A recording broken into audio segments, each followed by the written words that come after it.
Hello, everyone, and welcome. In this recording, I'm going to be speaking about the wrap up, the final conclusions, maybe not the final, because we need Venus to get back to that almost 10 degrees of Aries to have the final ones, right? So, some conclusions, the big picture of this Venus retrograde that is just wrapping up today and tomorrow. When Venus stands still in the sky at 24 degrees of Pisces and prepares to go direct. Of course, we must mention that with retrogrades, the planets never truly move backward. It is just an optical illusion. However, their energies, that's a different topic that we speak about in many horoscopes when we examine retrograde planets, any type of retrograde planet. So it is not just Venus, but also Mercury, who is direct. Mercury went direct on the 6th of April, so preceding Venus.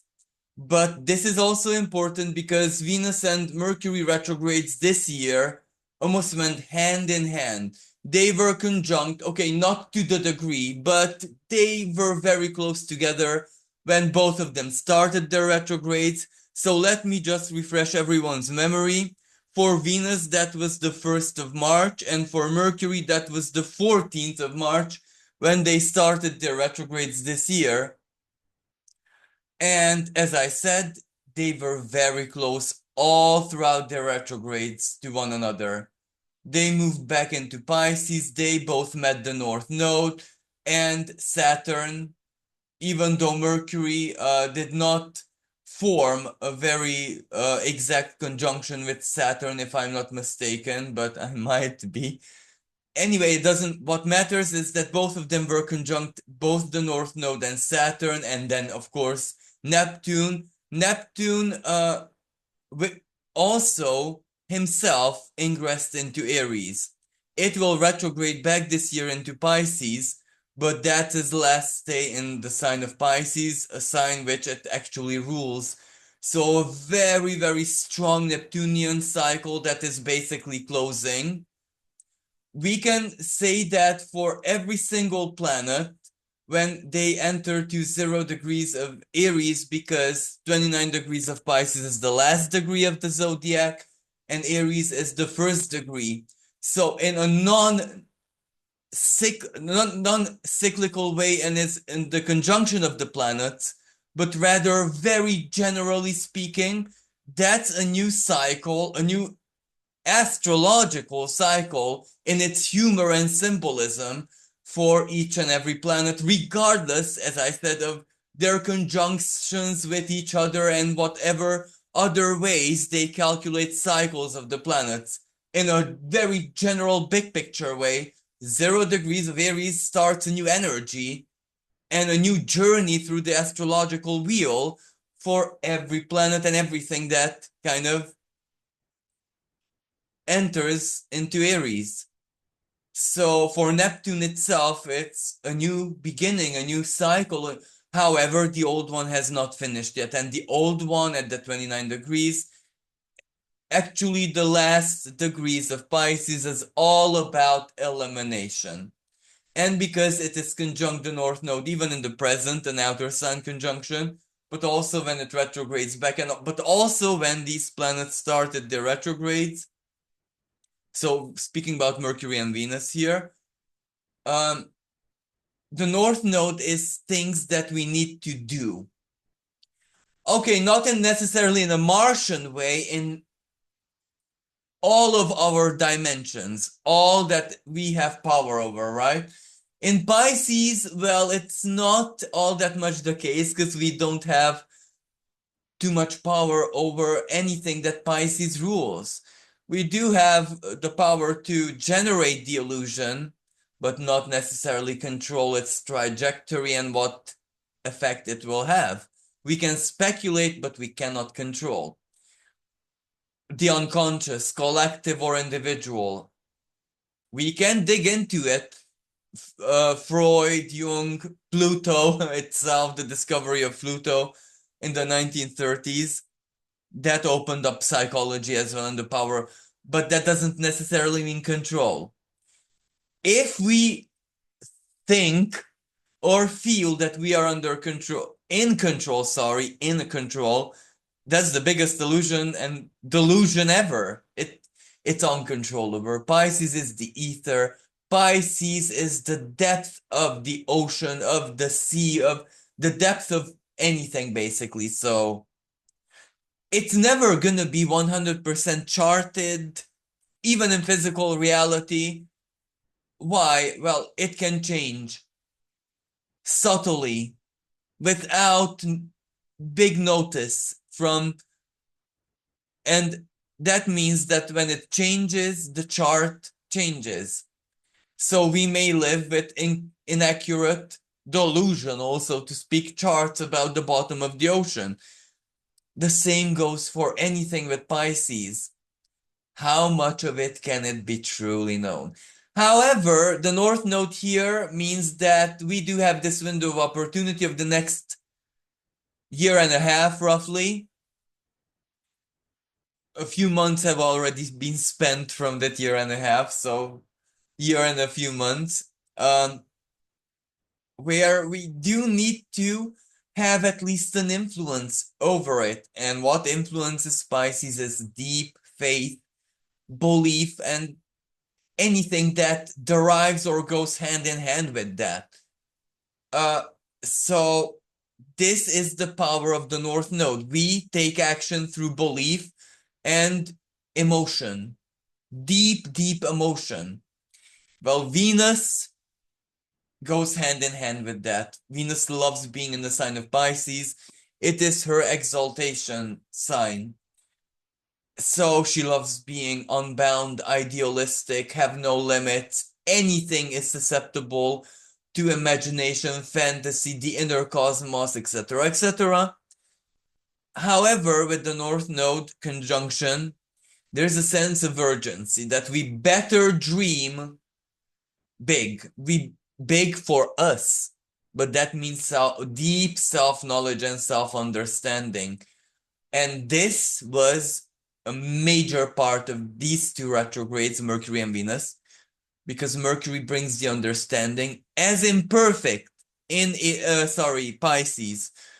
It doesn't love spending too much time in this realm of the ethereal, the unfathomable, the unknown, the unknowable itself. Mercury doesn't necessarily love that.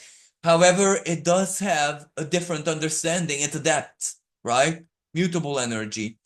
Adaptation means accepting even those which are not logical in any other dimension than the one of Pisces, where logic is non-linear. It is way beyond quantum even. It has little rules because it is the ether itself, and anything with a touch of spirit plus willpower plus, well, inner fire, right? The shine, the burn, can shape it and mold it, not just human beings. And we know that very well. However, it isn't what we cannot do, it is what we can do, so we can shape it. Belief and this strong elation, for example, the certain states that only very, very totally insane schizophrenic individuals can experience, or, for example, saints. That which is basically unfathomable for the rest of us. We are speaking about the power of those states. Of course, I'm not suggesting that we reach those states, but this is the window of opportunity, not just because of the North Node, but all the other planets there in the vicinity that give this window of chance for this. So this is why I'm saying that through our beliefs, imagination, and a deep understanding of the self, this is a very powerful, life-changing energy. But getting back to Venus and a bit of Mercury, we need to really, really feel through a lot. This is a purgatory energy. It is creational with the North Node and other planets being in Aries. For example, the Sun and Chiron together at this stationary Venus, conjunct at 22 degrees of Aries. Well, of course, it's all about the self wound and self-worth wound. But this is not necessarily the elimination of the wound. This is the elimination of the stigma and the judgment that the wound gives psychologically. This is the acceptance, the integration, and the embrace of the wound.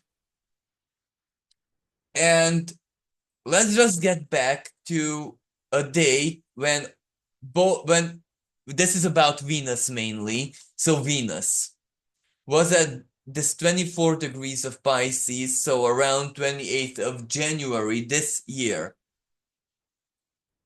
I'm not saying necessarily that whatever happens on that day continues now, but that's when it all started inside of us, in feeling, in instinct, in, well, who do I love? What do I love? What does love actually mean for me? What is love? How should I even put this in words? In its most pure form for me personally, but when I say me, I don't mean the ego us, even though that is also important and plays a part. Sun in Aries, that's the head ego. That is the type of ego which is not necessarily the conditioned self, everything that we want to be and want to generate, but more like who we are genetically. That's also part of the ego. So this is very much who we are genetically and is not on, as I said, all that much susceptible to elimination. That is something that we need to accept, integrate, live with, and put to good use, value, see the value and beauty in it. And that's a very powerful philosophical process with the self. What my wounds have done to me, where's my gold? How, in Chinese culture, when ceramic breaks, they not just glue it together, but they coat it with a gold coating, basically.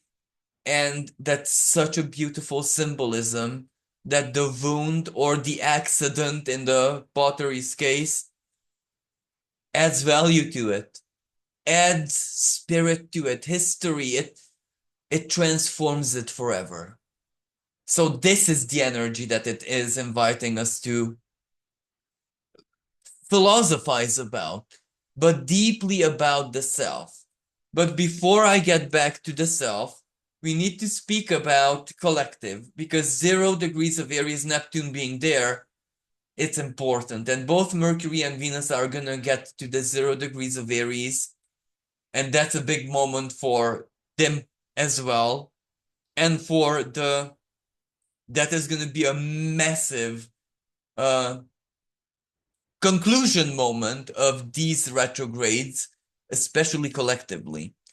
When is that? Well, for Mercury, it's on the 16th of April, and for Venus is on the 1st of May, Beltane, right?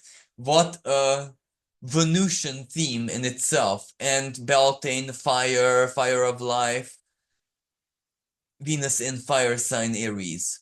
And it's a very lofty energy because of other configurations. But anyway, it's not about that right now. It's about Pisces, where it really, due to Saturn's influence, because right now Venus stands still in the sky conjunct Saturn. So Saturn has a massive word to say. Back in January, Saturn was rather distant from Venus. They couldn't hold a conjunction when she reached this 24 degrees of Pisces. Now Saturn is in the picture. So it's the reality of it all. On the world stage, well, it's so obviously playing out the tariff wars and now Pisces, the tariff wars are delusional. For in regardless of which player you are in this game, even if it's the victim, you're the victim, for example, of some people's minds. It might not even come from their souls, from their minds. Tactical,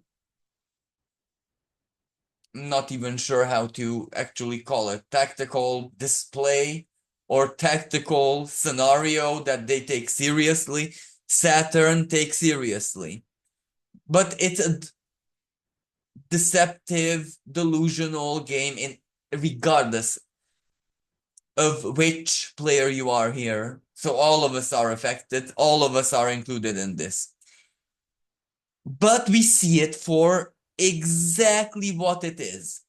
Venus conjunct Saturn makes us ask, well, how much heart, compassion, love, humanity, humanity, the human spirit is in, well, Venus, anything that has to do with economy. The philosophy of the economy, Pisces, the morality of it.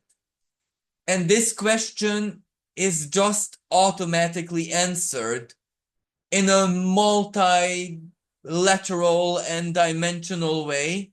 So each and every person's own Venus needs to observe and draw their own conclusions, what it means for them personally. And that's it, really. The Aries expression and the Pisces expression. And how much love is there? How much compassion? How much unity? Because Pisces is the sign of unity. And total non-discrimination. Like Pisces is the ascendant master consciousness. So everyone is just one, no discrimination needed, right? Now, how much or how less Saturn is this principle playing out in anything that has to do with, on one hand, economy, and especially collective world economy, 0 degrees of Aries. Saturn just makes us watch and reflect and draw conclusions for ourselves. However, there is something that is also on the world stage that kind of wraps up the attitude of this Venus, especially Venus, but as I said, it goes hand in hand with Mercury, retrograde. President Trump attitude. Now, I'm not taking any political sides. I'm totally neutral. I'm just speaking about his attitude, not if he's correct about it or if he's totally delusional or has a few screws missing or if I support it, nothing like that. Just the attitude, and let's ignore that this is world economy. Let's just look at the Venus side of it. Well, if you don't respect my truth, that's what he's saying. If you do not respect my value, if everything that you do to me is just courtesy, planned diplomacy, there's no touch of real love in it, well, I don't want to deal with you. Not even if it's profitable for both of us. I don't want the courtesy. I don't want the false diplomacy. I want you to show your true color, and that's not a problem. We can still trade because that's economy, right? This is basically Venus retrograde's attitude to anything that has to do with us, the exterior, other people, or anything that is in contact with us. And Venus and Pisces, well, that can mean spirits, ancestors, karma. But when I say karma, the karmic line, going back generations, family, stuff, everything that happened, wounds, the bad, the good, all. So deep history here. All of that, well, it needs us to feel, basically have a correct feeling towards it. Does it need to finally end, Saturn, be completed, be eliminated? Or was it already eliminated, but we haven't moved on at all? It hasn't dawned on us that, look, I'm free from that. Why am I still living like that? Or why am I still in the same mindset, in the same value system, self-worth system? That is gone. That is finished. I can be who I am in my genes. Okay, genes, you might say, well, family karma, well, it's genetic as well. Absolutely, but that Saturn conjunct the North Node there, that there is a limit, Saturn, of how much it's passed on. And Saturn moving himself in the sign of Aries, somewhere in July, or anyway, Saturn himself moving into the sign of Aries, take ownership. Even that's absolutely possible, even with genes. It's mine now. If you finished family karma, in a sense that your soul understood, it knows the balance, it knows the place or the freedom of it, whatever happened, it's known already. So that means you can take ownership of what is not yours and passed down to you, but what is really yours. So that's very, very important, because again, who it is that you are. Venus is making all of us feel something, because this is feeling and Mercury understands it. So this is almost like rational type of emotion, but rational only to the self, not necessarily to the exterior. But you get what I'm saying here, I hope. And Chiron Sun conjunction points to the who am I? And how do I feel towards that person, who I am? But again, I must point out this who I am is not what we want our sons to look like, what we fuel it with, what we generate in a very controlled way, but rather with that identity which stems from the very core of our genes, even. That which is just given, just us, just the primal, the rudimentary. Yes, why not? The inner animal, with all its likes and dislikes, Venus. Saturn, how truthful they are, how relevant they are. How much, though, do they limit you? But in order for those limits to be eased, you need to become aware of what limits you or what doesn't limit you. Why is self-discipline impossible to you? These questions are answered, have been worked on since, as I said, 1st of April in Venus's case. Sorry, 1st of March in Venus's case. So these energies have already started dishing their meaning, their significance, their conclusions, their healing touch down to us in so very many ways, shapes, and forms. One of them is, well, what does Venus rule? Taurus. And Taurus is quite important here because she does hold the sextile with Uranus in her home sign of Taurus. The sextile means the more we understand, the more truthful, even if it is painfully truthful that we need to be, the better it is. The further it moves us, financially, economically, what our personal dignity is and what's not, what is needed, and this is a very strong elimination energy. Anything that burdens us, anything that addicts us without our express willingness for this, well, needs to be eliminated. May it be a feeling, a fear, something us with us, but even if it's a person, even if that person has been a relevant part most of your life, if it's a shackle, if it limits your existence and you cannot bypass a barrier because of that connection, chances are Saturn, it's going to be really put under strong evaluation, and it may terminate. And quite relevantly, a day after, so tomorrow, there's a full moon in the sign of Libra, the other sign of Venus.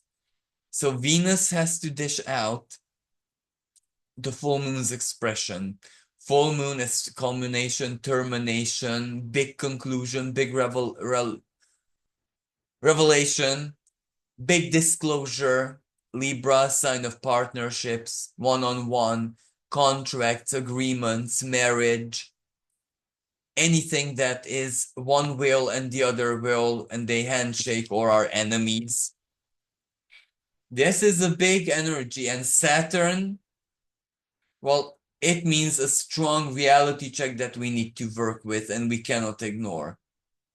Probably that is why I'm doing this recording, because I saw a few astrologers do exactly the same theme, but it was like so sugar coated that it's not realistic. This is not an easy energy.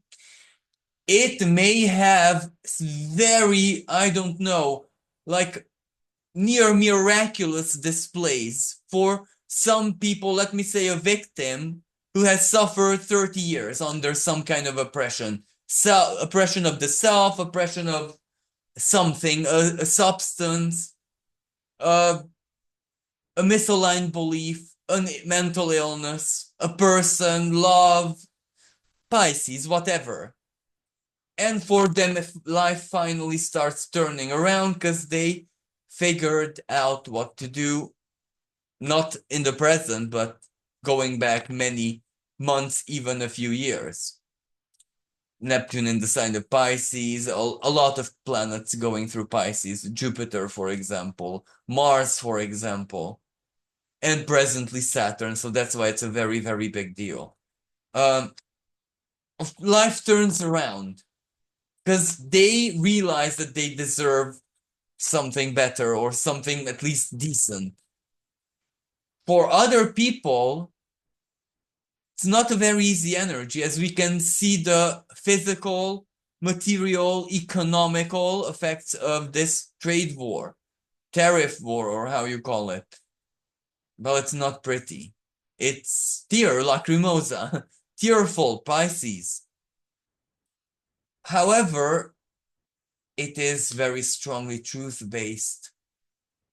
How much sometimes instinct and your own connection with your inner forces, even if you don't understand that necessarily as a divine, with your own inner sense of logic and connection to your inner forces, how important that wisdom is, that dimension of our lives is, and how superior it is to, let's follow the norm, wisdom or guidance or whatever, information to do, etc., etc. Because the inner forces do warn of things before they happen. And this isn't anything all that much supernatural. Animals, most animals, or maybe every animal in their own unique way has this. We are also a bit animals, Aries, Scorpio, even Virgo. So this is important. This is very, very important for us as a collective as well, to be able to trust our inner judgment. When I say judgment, not the bad type where we label someone or something, that's Virgo, but rather what something means and is to us in that sense.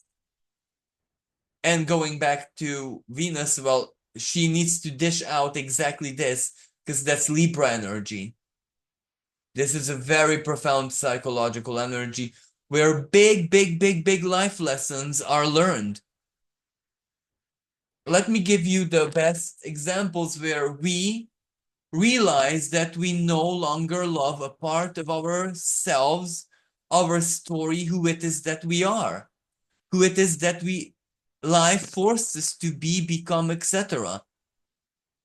And that is something very healthy and natural, and should not be a massive crisis that stops life and everything in its track. I'm not saying it has to be happy or joyous, by no means, even though very many people want to point life is not meant to always be joyful and joyous, and positive thinking does not mean to do that. It means something totally different.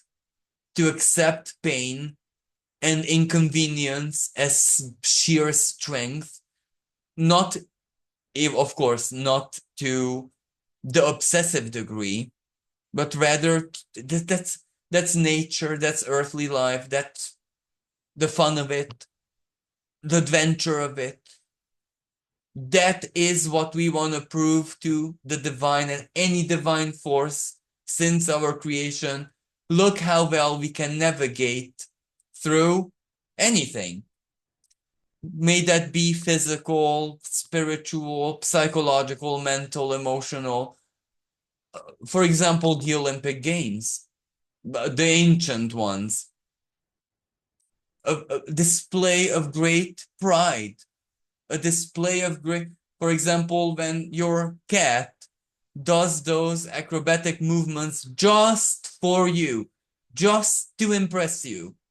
That is natural because everyone wants to impress their parent, their creator, their tutor, whatever. That's what it's meant for. Not necessarily aggressive, obsessive control and, well, Venus, value of life. You can't send people into their deaths for your own beliefs. Does this even ring any bells? I don't know. To me, this is so grave. To other people, this is not even happening. But if you think about it, this isn't about defending homeland and anything like that anymore. This is where, for the sheer obsession of a few people, other people who, on a soul level at least, what implication do they have? If they were trained all their lives into a certain ideology, when I say certain ideology, I include everything here, everything, not just one, everything. Well, what chances do they have to be free on a soul level? So they're excused. But if they don't have any real involvement, then why are they actually, dying? So karmically, this is error does not compute.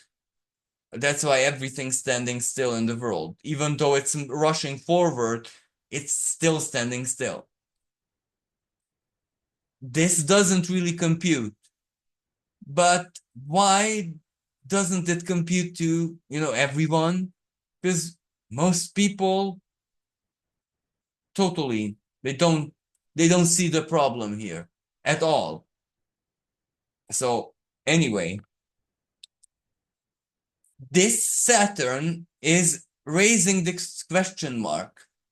If someone, Pisces, on a deep soul level, has not much personal thing to do with a lunatic's conflict, any lunatic's conflict, anyone, then why exactly is this taking place? And who needs to dish out the answer? Well, Venus. A good part of, how should I say, doesn't care. So Venus has to present this. Well, there is a lot of non-care here. But then there are other forces that drive, the planet and the harmony of the cosmos and the sovereignty of life. So then she will have to dish it out to them because someone has to answer the error does not compute, why this isn't a problem. So that means possible intervention, and we see nature very strongly not agreeing to this. The earthquakes, the tornadoes, I don't need to mention, and this will probably continue. Flood and drought at the same time, not in the same place, but this is where one region can be hit by extreme flood, the other one by extreme drought, because Neptune in the sign of Aries, and Neptune is going to be trine by Mars in Leo, even though Pluto will oppose Mars. That's another very heavy energy. So, as I said, it's not an easy energy, but nature is going to intervene because nature is actually the one who is the guardian of life. Our life, right, but not 100%, if you know what I mean. Life is only ours once we are responsible guardians of it. Until we are not responsible, it's still a bit nature's possession, property. So when she sees that, especially the male population in certain areas of the world is miraculously by overnight disappearing, well, it will be a problem for her because that's a massive imbalance. So she will try and do her best to reconciliate the problem, or I don't know, put an end to the collective insanity and psychosis. But before that, the Saturn gives us the chance to do exactly that. And in the sign of Pisces, with North Node being there, with our Venus, Ishtar, Inanna, Astarte, no matter how you may Libat call her, she was always the source of a lot of power, the power of love. That she rules the sign of Libra, the sign of karma and blind justice. Love has a lot to do with that. So that Venus itself is someone, let's say like that, an inner force that has influence over karma and the outplay of karma in any way, shape, and form. Hatred tips it into everyone loses. The higher octave of this unconditional love, well, that's also not something in its blind idealistic expression, something positive, because it's unapplicable. It is just a thought and nothing more. So that's why Venus needs to be balanced. But with love, no matter how much, or better said, which octave of this we can put on the scale of justice, at least one side, that has effect. Or exactly Venus, in whichever way, shape, and form you might call her, was also the source of magic. Sorcery, not necessarily in the negative expression of it, but in the positive, that love, and especially in Pisces, a love that stems from the pure desire, Venus. is like a genie in a bottle.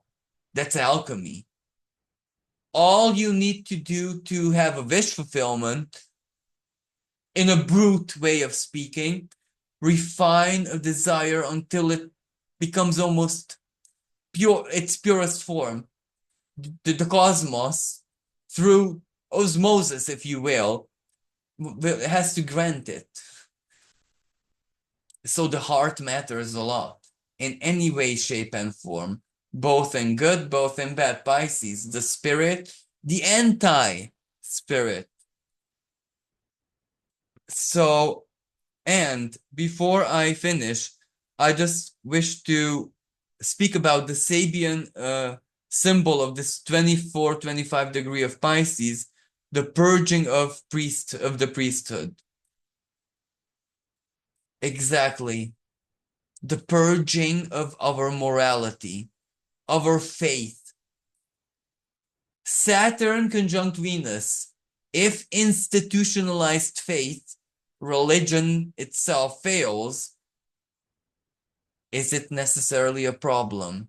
Because it can be reformed to reflect the true state of love, Venus, or value, or remember full moon in Libra, the philosophy, the ideal of the collective, which, if you really think about it, is actually not reflective really of any of this. Would any soul be ripped away from the collective influence, especially the debilitating one, and just asked what their ideals are? Well, for most people, it would be very much peace and a certain, even if it's not all that wise or not all that sophisticated or deep. However, for everyone, mostly it would be like peace and just cooperation oriented. Like everyone's biggest soul level desire is just to be left to be. I think this is the best possible way. And whatever goes against that, well, at least from a Venusian way, it's going to be purged. So economically speaking, this Venus retrograde is going to really try and, as I said, put the cards on the table, whatever consequences that may mean. This goes against fake courtesy, diplomacy, the average present day customer service. It wishes to dissolve that, but that has a very strong resistance force. Because very many people were, especially in certain parts of the world, were educated from very, very young years. They're basically entitled to everything without a moral filter to it. So it dissolves both the rigid, the bigotry type of energy, but also the unbound, unlimited, almost anarchy type of freedom. It needs to harmonize, it needs to balance out, it needs to find a tone which is applicable and works for everyone. So that's why it's not an easy energy, relationship-wise, connection-wise. It doesn't matter. The longer your connection, chances are the more strain it has from this Venus Mercury retrograde. More pressure, more, it needs to be very pure or it's going.